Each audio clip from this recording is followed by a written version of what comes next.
বিফলতা আছে কিনা আমি অনুভবই করি না। আর সফলতা যা আমার জীবনে ঘটেছে এইটা আমি কখনো আশাই করি নাই।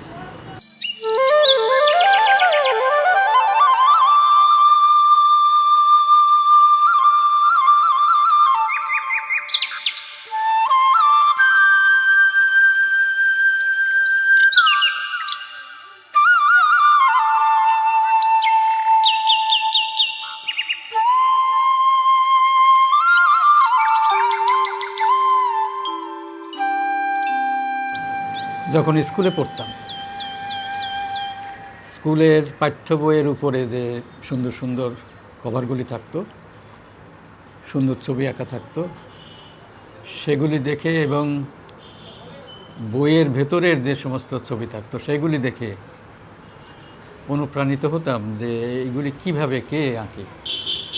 আমরা তো জানতাম না, আমাদের আশেপাশে গ্রামে তো এই যে কারা ছবি আঁকে তাদেরকে যে শিল্পী বলা হয়, কিংবা এই শিল্পকর্ম শেখার যে শিক্ষা প্রতিষ্ঠান আছে তাও জানতাম না।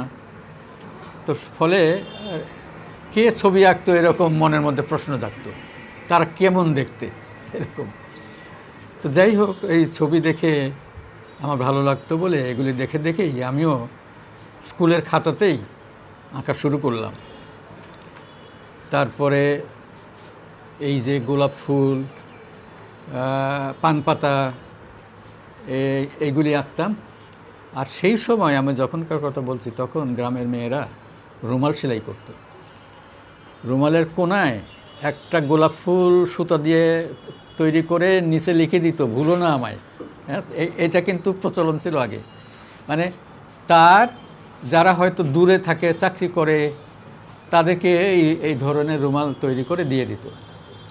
তো মেয়েরা ওই একটা কাপড় নিয়ে, রুমাল সাইজের কাপড় নিয়ে এসে আমাকে বলতো, তুমি এখানে একটা গোলাপ ফুলের ছবি এঁকে দাও। এঁকে দিত। এইভাবেই ছবি আঁকা শুরু সেই স্কুল জীবন থেকে। তো আমার খাতা ভর্তি হয়ে যেত ছবিতে। আব্বা এগুলি দেখতেন, তারও খুব ভালো লাগতো। এবং তার বন্ধুবান্ধব যারা আমার বাসায় যেতেন তাদেরকে খাতা দেখাতেন, দেখো এই যে আমার ছেলে এই ছবিগুলি এঁকেছে। তো তারা খুব খুশি হতেন। এইভাবেই আমার স্কুল জীবন থেকে ছবি আঁকার শুরু। আমাদের স্কুলের কোনো শিক্ষক কিংবা আশেপাশের কোনো ব্যক্তি কখনো বলেন নাই যে এই রকম শিল্পকলা শিক্ষার কোনো প্রতিষ্ঠান আছে ঢাকায়।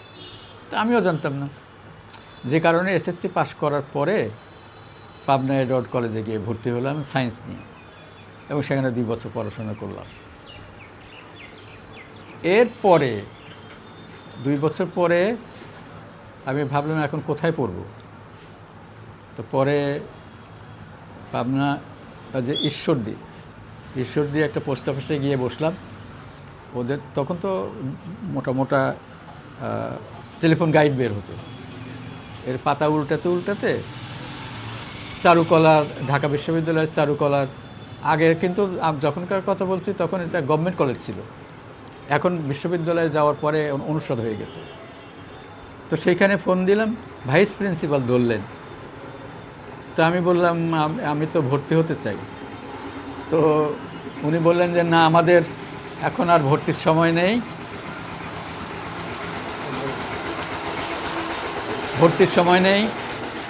তো ভর্তি 3 মাস আগে শেষ হয়ে গেছে। আমাদের এখানে 3 মাস যাবৎ যারা ভর্তিতে সুযোগ পেয়েছে তারা ক্লাস করছে, সুতরাং এই বছর আর ভর্তি করার কোনো সুযোগ নেই। তবে ভালো ছাত্র হলে স্পেশাল কেস হিসাবে ভর্তি করতে পারি। তা আমি ভালো ছাত্র না খারাপ ছাত্র আমি তো নিজে বুঝি না, কারণ যারা শিল্পী তারা তো আমার ছবি দেখেন নাই, তারাই বলতে পারতেন ছবিটা ভালো হচ্ছে না খারাপ হচ্ছে। তো যাই হোক, তবুও তার কথায় সাহস পেয়ে যে ছবি যেহেতু আঁকি, যাই দেখি কি হয়। পরে চলে গেলাম কলেজে। আমার একা ভর্তি পরীক্ষা নিলেন তারা, এবং 2টা সাবজেক্ট, একটা ড্রয়িং করতে দিয়েছিলেন আর একটা রচনা লিখতে দিয়েছিলেন ইংরেজিতে। 2টাই করলাম। পরে তারা খাতাপত্র দেখে নাম্বার দিলেন, দেখলাম যে পরে আমি অফিসে খোঁজ নিয়ে দেখলাম নাম্বার 60-র উপরে নাম্বার পেয়েছি এবং এইভাবে অনুমতি পেয়ে ভর্তি হয়ে গেলাম। এই হচ্ছে আমার বড়াইগ্রাম হাই স্কুল থেকে ঢাকা বিশ্ববিদ্যালয়ে বর্তমান চারুকলা অনুষদে ভর্তির মানে কাহিনী। ছেলে মেয়ে আমার বড়টা মেয়ে আর ছোট দুইটা ছেলে। তো মেয়েটা আন্তর্জাতিক সম্পর্ক বিষয় নিয়ে মাস্টার্স করেছে ঢাকা ইউনিভার্সিটি থেকে। তা পুরো পরিবার এখন কানাডায় থাকে। মেয়ে দুইটা, আমার নাতনি আছে দুইটা নাতনি কানাডায় পড়াশোনা করে, এখানে পড়াশোনা শেষ করে গেছে, এখন কানাডা প্রবাসী।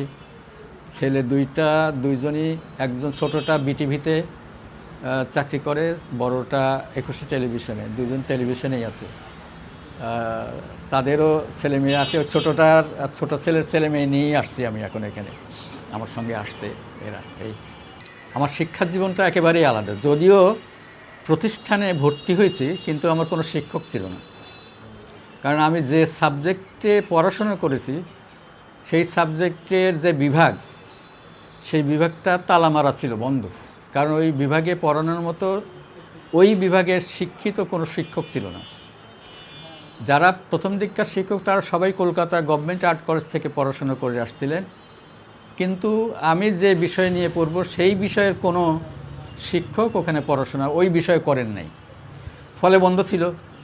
আমাকে তো ভর্তি হতেই দিবে না ওই বিভাগে। আমি তো মানে জোর জবরদস্তি করে ভর্তি হয়েছি, কারণ প্রথম গিয়ে 2 বছর পড়াশোনা করতে করতে আমি যে বিষয় নিয়ে পড়াশোনা করেছি সেই বিষয়ে শিক্ষক ছাড়া নিজে নিজে কিছু কাজ করেছিলাম। ফলে আমার একটু সাহস ছিল যে আমি শিখতে পারবো, কাজ করতে পারবো। জোর করেই আমি ভর্তি হয়েছিলাম বন্ধ বিভাগে, শিক্ষক ছিল না। তো সেইখানে লেখাপড়া করে ব্যাচেলার ডিগ্রি মানে বিএফএ ডিগ্রি অর্জন করলাম। এরপরে চাকরিতে ঢুকলাম। প্রথমে আমাদের পরীক্ষা দিলাম, রেজাল্ট হয় নাই, অপেক্ষা করছি। এই সময় মতিঝিলে একটা ইন্টারস্পেন নামক অ্যাডভার্টাইজিং এজেন্সি ছিল, বিশাল নামকরা এজেন্সি। ওইখানে আমার এক শিক্ষক কাজ করতেন, উনি বললেন তুমি এখানে চাকরি করো। আমি বললাম আমি এইসব কাজ জীবনেও করি নাই, আমি পারবো না। বললেন না, ভালো ছাত্র হলে সবাই পারে, সব কিছু পারবে, তুমি ভর্তি হও, এখানে তুমি চাকরি করো। তো যাই হোক, আমাকে কিছু কাজ করতে দিলেন, করে দিয়ে আসলাম। আমি তখন হোস্টেলেই থাকতাম, রেজাল্ট হয় নাই। সন্ধ্যাবেলা দেখি একজন গিয়ে আমাকে একটা চিঠি দিয়ে আসলো, আমার চাকরি হয়ে গেছে। এই আমার প্রথম চাকরি অ্যাডভার্টাইজিং এজেন্সিতে। ওইখানে চাকরি করতে করতে রেজাল্ট হইলো, বিজ্ঞাপন দিল যে, কারণ আমার বিভাগে তো এই বিভাগের শিক্ষিত শিক্ষক নাই, এখন আমাকেই নিয়োগ দেওয়ার জন্যে বিজ্ঞাপন দিল পত্রিকায়। আমি দরখাস্ত করলাম। আবার ওরা যখন শুনলো যে আমি এখানে চলে আসতে চাই, বল না না না, কেন আপনি ওখানে যাবেন, আমরা আপনার বেতন আরও বাড়াই দিব। তা আমি বললাম না, আমি চারুকলাতেই যাব। যাই হোক, সে পর্যন্ত ইন্টারভিউ দিয়ে চাকরি হয়ে গেল চারুকলাতে। সেই থেকে সেখানেই শিক্ষকতা 1973 সাল থেকে। আর 6 মাস চাকরির পরেই দেখলাম স্বাধীনতার পরে ভারত সরকার প্রথম স্কলারশিপ দিল বাংলাদেশি স্কলারদের জন্য। তা আমি দরখাস্ত দিলাম, আবার স্কলারশিপও পেয়ে গেলাম। তো পরে সেখানে ওই 6 মাসের পরে ইন্ডিয়ায় রবীন্দ্রনাথ ঠাকুরের বিশ্বভারতী বিশ্ববিদ্যালয়, এখানে কলা ভবনে গিয়ে ভর্তি হলাম। 2 বছর সেখানে লেখাপড়া করলাম। এবং এই যে আমি আমাদের চারুকলায় যে ভর্তি হয়েছিলাম, আমাদের নিয়মিত যে ক্লাসটা ছিল সেই ক্লাস তো করতামই। তারপরে ওই যে বললাম নিজে নিজে কিছু কাজ করেছি। আমি যে বিভাগে ভর্তি হতে চাই সেই বিভাগের শিল্পকর্ম কীভাবে চর্চা করতে হয়, এটা সকালবেলা হোস্টেল থেকে ক্যাম্পাসে যেতাম, ক্লাস শুরু হওয়ার আগ পর্যন্ত নিজে নিজে কাজ করতাম। ক্লাস শুরু হলে সেই কাজটা ক্লাসে রেখে ক্লাস করতাম, ক্লাস ছুটি হয়ে গেলে আবার সন্ধ্যা পর্যন্ত কাজ করতাম, নিজের কাজ।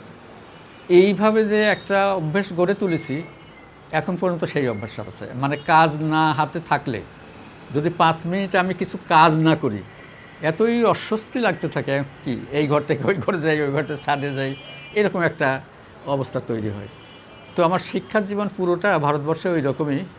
মানে আমি 1 মিনিটও সময় নষ্ট করেছি বলে আমার মনে নেই, পড়ে না। আমেরিকায় ফুলব্রাইট স্কলারশিপ পেলাম 1985 সালে। সেখানেও একইভাবে 2 বছর পড়াশোনা করেছি এবং রাত দিন সব সময় ঘুমানোর টাইমটা বাদ দিয়ে কাজ করেছি। এই যে একটা অভ্যাস গড়ে উঠছে না, এইটা এখনও আছে, মানে কাজের মধ্যেই আমি ডুবে থাকি। তারপরে ইন্ডিয়াতে যে কাজটা করেছিলাম, শিক্ষা নিয়েছিলাম যে বিষয়ে, সেটা বলে প্রিন্ট মেকিং, ছাপচিত্র। তো এইটা যে যদি আমি কন্টিনিউ না করি বাড়ির দেশে আসার পরে, তাহলে আমার শিক্ষা করে তো লাভ হলো না। কিন্তু এটা করতে গেলে একটা মেশিন বানানো দরকার। বাংলাদেশে মেশিন নেই, আমাদের চারুকলাতেও তখন ছোট্ট একটা মেশিন, ছোট ছোট ছবি প্রিন্ট করা যায় এরকম। তা আমি একজন নন বেঙ্গলি মিস্ত্রি নিয়ে একটা প্রেস তৈরি করলাম নিজে নিজে। ওই যে গ্যাসের সিলিন্ডার আছে না বড় বড়, এরকম 2টা সিলিন্ডার কিনলাম, অ্যাঙ্গেল দিয়ে ফ্রেম বানালাম, মেশিন তৈরি করলাম, এই ছবি আঁকা শুরু করলাম এই মেশিন দিয়ে 1981 সালে। এই যে মেশিন দিয়ে যে আমি ছবি আঁকা শুরু করলাম, সেই ছবির একটা প্রদর্শনীতে দিলাম। 2টা ছবি ছিল। এশিয়ার বিশাল বিশাল দেশ থেকে অনেক বিখ্যাত বিখ্যাত শিল্পীরা অংশগ্রহণ করলেন। আমাদের দেশের বাঘা বাঘা শিল্পী যারা, আমার শিক্ষক যারা, সেখান থেকে শুরু করে সবাই অংশগ্রহণ করলেন। কিন্তু পুরস্কার পেয়ে গেলাম আমি, স্বর্ণপদক। তো এই সময় থেকে এই যে আন্তর্জাতিক ক্ষেত্রে একটা পরিস্থিতি গড়ে উঠল। বিভিন্ন দেশে যে সমস্ত আন্তর্জাতিক প্রদর্শনী হয়, ওরা ইনভাইট করা শুরু করলো। আমি ছবি পাঠাতে থাকলাম, পুরস্কার পাচ্ছি, স্বর্ণপদক পাচ্ছি, এইরকম একটা ব্যাপার। দেশে পত্রপত্রিকায় লেখালেখি, টেলিভিশনে প্রচারণা, সবাই আমার চিনে। এইভাবে একটা পরিস্থিতি গড়ে উঠল। ফলে মানে আমার নামটা দেশে বিদেশে সবখানে সবাই জানে, এরকম একটা। শেষ পর্যন্ত বিদেশি যে সমস্ত সংগঠন প্রদর্শনী করে, ওরা আমাকে বাংলাদেশের একটা প্রতিনিধি হিসেবে দায়িত্ব দিল যে তুমি তোমার দেশের যারা ছবি আঁকে তাদের কার কার ছবি ভালো, তাদের ছবি তুমি সিলেক্ট করে আমাদের প্রদর্শনীতে পাঠাবে। এইভাবে আমি বিদেশে আমাদের দেশের শিল্পীদের ছবি বহু বছর পাঠিয়েছি। তো এইভাবেই আমার আসলে কর্মকাণ্ডটা বিদেশের সঙ্গে সংযুক্ত হয়ে গেছে। তো এইভাবে, আর আমি যে বিভাগের কথা বলেছিলাম না, এইটা হচ্ছে এশিয়ার নিজস্ব শিল্পধারা, কিন্তু এই ধারাটাই বন্ধ ছিল, কারণ এই ধারার কোনো শিক্ষক ছিল না। তো আমি নিজে নিজে লেখাপড়া করে শিক্ষক হয়ে গেলাম। তারপরের থেকে প্রচুর ছাত্রছাত্রী এই বিভাগে ভর্তি হওয়া শুরু করলো। যে এখন অন্যান্য 7টা বিভাগ, 8টা বিভাগের মধ্যে একই রকমের মানে শক্তিশালী একটা বিভাগে পরিণত হয়েছে প্রাচ্যকলা বিভাগ। তো এই প্রাচ্যকলার ধারাটা সারা বিশ্বে আবার খুবই পরিচিত, কারণ বিশ্বে তো আধুনিক শিল্পকর্ম, অ্যাবস্ট্রাক্ট শিল্পকর্ম এসবগুলি হয়।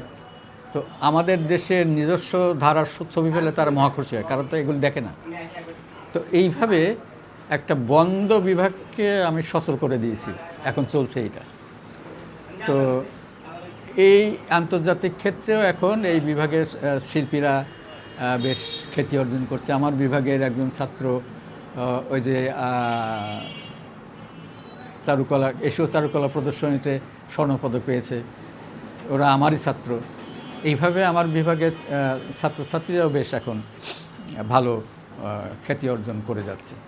এই যে বাংলাদেশে যারা লেখালেখি করে সাহিত্য সংস্কৃতি, বিশেষ করে শিল্পকলা নিয়ে, এরা তো কেউই আসলে শিল্পকলায় শিক্ষিত না। জেনারেল লাইনের শিক্ষিত লোকরা হয়তো বিশ্ববিদ্যালয়ের বাংলা বিভাগের শিক্ষক, পত্রপত্রিকায় লেখে, প্রবন্ধ লেখে, লেখালেখির অভ্যাস আছে, তো তাদেরকে দিয়ে লেখানো হইতো একটা প্রদর্শনীর বিষয়ে। তো তারা তো অত বুঝতো না। আমি দেখতাম যে একজন ছাত্র এক্সিবিশন করলে যেভাবে মানে প্রশংসায় মুখরিত, আর একজন তার শিক্ষক তার এক্সিবিশন হইলেও মনে হয় তার চেয়ে কমই প্রশংসা করে, এরকম। মানে যার প্রশংসা পাওয়ার কথা তার প্রশংসা হচ্ছে না, যার পাওয়ার কথা না তাকে একেবারে আকাশে তুলে দিচ্ছে। এইটা আমার কষ্ট লাগতো। আর একটা হচ্ছে এই বিভিন্ন সাংস্কৃতিক কর্মকাণ্ড, নাটক, যাত্রা, সিনেমা, নায়িকা, নায়ক, কবি, সাহিত্যিক, এদেরকে নিয়ে যারা লিখত, এখানেও দেখতাম। তারপরে যে সঙ্গীত, টেলিভিশনে কিংবা রেডিওতে যখন গান শুনি, যিনি গানের শব্দই শোনা যায় না, খালি মিউজিক জোরে জোরে বাজে, মানে গায়কের গলার চেয়ে যন্ত্রের শব্দ বেশি। এইগুলিও বিরক্ত লাগতো। এখন এগুলি প্রতিবাদ করি কিভাবে? ছবি দিয়ে তো হবে না। এই তখন লেখালেখি শুরু করলাম। প্রথম এই যে তখনকার সংবাদ নামে একটা পত্রিকা ছিল, খুবই জনপ্রিয়, বিশেষ করে সাহিত্য পাতাটা এত সমৃদ্ধ ছিল, সবাই প্রশংসা করত। এই পত্রিকার চিঠিপত্র কলামে প্রথম একটা চিঠি দিয়ে আমার লেখা শুরু। এই যে শুরু হলো লেখালেখি, এখনও চলছে সমানে। পত্রপত্রিকায় লিখি, প্রবন্ধ নিবন্ধ এগুলি লিখি, নানান সাময়িক পত্রপত্রিকায় লিখি, বই লিখি। বই এখন পর্যন্ত 26টা বের হয়ে গেছে, একটা এখন ছাপা হচ্ছে, আর একটা কম্পোজে আছে, আর একটা লিখতেইছি। চলছে এইভাবে লেখালেখি কাজ। বিফলতা আছে কি না আমি অনুভবই করি না। আর সফলতা যা আমার জীবনে ঘটেছে এইটা আমি কখনো আশাই করি নাই। মানে ওই যে আমার চারুকলায় ভর্তি হওয়া যেরকম অস্বাভাবিক, মানে স্বাভাবিক নিয়মে আমি ভর্তি হই নাই, এইরকমই আমার জীবনের সফলতাগুলি এইভাবে আসছে। আমি নিজেই বুঝি নাই কখন কিভাবে এগুলি এসে হাজির হচ্ছে। যেমন একটা বলি, আমেরিকায় যখন ফুলব্রাইট স্কলারশিপে পড়তাম, তখন সারা বিশ্ব থেকে যারা ফুলব্রাইট স্কলারশিপে পড়তে যায় আমেরিকায়, তাদের সাংস্কৃতিক কর্মকাণ্ড কিংবা সংস্কৃতির ক্ষেত্রে কিভাবে সুযোগ সুবিধা দেওয়া যায়, কি করা যায় না যায়, এইসব বিষয়ে একটা পরামর্শ নেওয়ার জন্য পরামর্শ কমিটি গঠন করলো আমেরিকা সরকার। 3 দেশের 3 সদস্য নিয়ে কমিটি করলো। হঠাৎ করে আমার কাছে একটা চিঠি আসলো যে তুমি এই কমিটির একজন সদস্য। আমার তো তখন যখন গেছি বাংলাদেশের নামই কেউ জানে না। বাংলাদেশ বলে বাংলাদেশ কোথায়? অনেকক্ষণ ব্যাখ্যা ট্যাখ্যা দিলে ওই যে পশ্চিম পাকিস্তানের সাথে আমরা যুদ্ধ করে 71 সালে স্বাধীন করছি না, ও ইয়েস, তখন মনে পড়ে যে হ্যাঁ এইরকম একটা দেশ আছে বাংলাদেশ। তা আমাকে সবাই ইন্ডিয়ানই বলতো, কারণ ওইখানে কিন্তু বহুকাল আগে থেকে ইন্ডিয়ান সিটিজেনরা মানে বসবাস করে, স্থায়ীভাবে বসবাস করে। তো আমার রাগ হয়ে যেত ইন্ডিয়ান বললে। আমি বললে, তুমি যদি এইবার আমাকে ইন্ডিয়ান বলো, তোমার আমি মার দেবো। সো হোয়াট, তোমাকে তো দেখতে ইন্ডিয়ান মতোই, তোমার পোশাক আশাক কথাবার্তা সব ইন্ডিয়ানের মতো, তো কী হয়েছে? আমি মানে কী হয়েছে মানে তুমি বাংলাদেশি বলবো, নাহলে মার দেবো। তো এইভাবে বাংলাদেশকে পরিচিত করাতে হয়েছে আমার। তো এই রকম একটা মানে যে নামই জানি না, অথচ আমেরিকার এই প্রতিষ্ঠান গভর্নমেন্ট 3 দেশের 3 জন সদস্য নিয়েছে, তার মধ্যে আমাকে অন্তর্ভুক্ত করেছে যে আমি ওই কমিটির সদস্য। এইটা তো আমি আশা করি নাই। অপ্রত্যাশিতভাবে এরকম একটা গুরুত্বপূর্ণ কমিটির সদস্য হয়ে গেলাম। তারপরে 1988 সালে বোধহয় হঠাৎ করে একটা চিঠি পেলাম। কি চিঠিতে লেখা আছে যে পৃথিবীর যতগুলি দেশ আছে সেই দেশের মধ্যে 40টা দেশ থেকে 125 জন শিল্পীকে বিশ্বসেরা শিল্পী হিসেবে মনোনীত করা হয়েছে, তুমি তার মধ্যে একজন। এটা কম ঘটনা? এই যে পাকিস্তান কত বিশাল দেশ, ভারত, পাকিস্তান, নেপাল, ভুটান, আশেপাশের কোনো দেশ কিন্তু নাই। এইভাবে সব মানে আমার এগুলি তো জানার কথাও না, আকাঙ্ক্ষাও ছিল না যে এইরকম ঘটনা ঘটতে পারে। হুটহাট করে এরকম সব ঘটনা ঘটে গেছে যা আমার প্রত্যাশিত না। তো আমার জীবনে যা কিছু ঘটছে আসলে সবটাই এরকম, সবই আল্লাহর মেহেরবানি। আমি ভাবি যে এইগুলি ওনার নির্দেশ ছাড়া ঘটা সম্ভব না। বাংলাদেশের নাম কে জানে? হ্যাঁ, ওই বললাম না। তারপরে বাংলাদেশ থেকে আমাকে মনোনীত করছে। এইরকম সারা বিশ্বের যারা ফুলব্রাইট স্কলার, গুরুত্বপূর্ণ সব স্কলাররা পড়তে যায়, তাদের বিষয়ে আমি পরামর্শ দেব কি করতে হবে না হবে, সেরকম একটা কমিটি করেছে। তো এরকম আরও অনেক ঘটনা আছে যেগুলো আমার প্রত্যাশিত ছিল না, কিন্তু ঘটে গেছে। লেখাপড়ার কোনো বিকল্প নাই, জানতে হলে বুঝতে হলে লেখাপড়া করতেই হবে। তো আমাদের তো লেখাপড়া বিমুখ হয়ে গেছে সবাই এখন। তো আমার একটাই আবেদন সবার কাছে, জীবনে আর যাই থাকুক আনুষঙ্গিক কর্মকাণ্ড, তার পাশাপাশি গুরুত্বপূর্ণ মূল বিষয় হচ্ছে লেখাপড়া। এইটার সঙ্গে যতটা ঘনিষ্ঠভাবে যুক্ত থাকা যায় ততটাই লাভ। এবং মানুষ যেভাবেই তাকে সমর্থন করুক কিংবা না করুক, কর্মফল যদি সে করে যায় ভালো কর্মফল একদিন পাবেই পাবে। আমি তার উদাহরণ। আল্লাহর মেহেরবানি, এই যে আমি ভর্তি হওয়ার পর থেকে মানে আমার সাথে প্রতিযোগিতা হচ্ছে আমি যেন কারো উপরে উঠতে না পারি, সবাই টেনে নিচে নামায় রাখতে চাই। এবং আমি যদি একটা কিছু পেয়ে বড় হয়ে গেলাম, আর একজন বলে আমি তো আমারও পাইতে হবে, সে চেষ্টা করে অন্যভাবে, সে চেষ্টা করে, আমি চেষ্টা না করে পাই, ওরা চেষ্টা করে পায় না, এইরকম একটা প্রতিযোগিতা কিন্তু সবসময় আছে, থাকবে, এটা রোধ করা যাবে না। তারপরেও নিজে সৎ থাকলে, সৎকর্মের সঙ্গে যুক্ত থাকলে, নিজের পড়াশোনার কাজের সঙ্গে যুক্ত থাকলে এটার ফল পাবেই পাবে, এইটা আমি বিশ্বাস করি।